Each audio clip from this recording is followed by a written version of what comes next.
Чува ли се? Ало? Втори довол. Повечето хора биха върнали времето назад, за да поправят грешките си.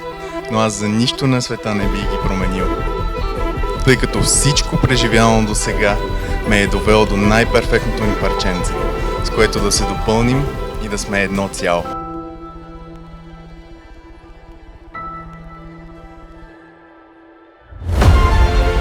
Ако някой ми беше казал преди 8 години, че днес ще стоим тук със същите хора, които ни устроиха запознанството, нямаше да повярвам.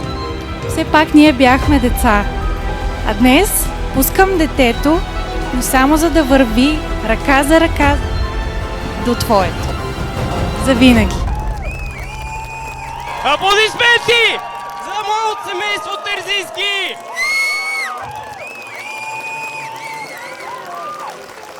Обичам те, бам-бам. Аз най-много.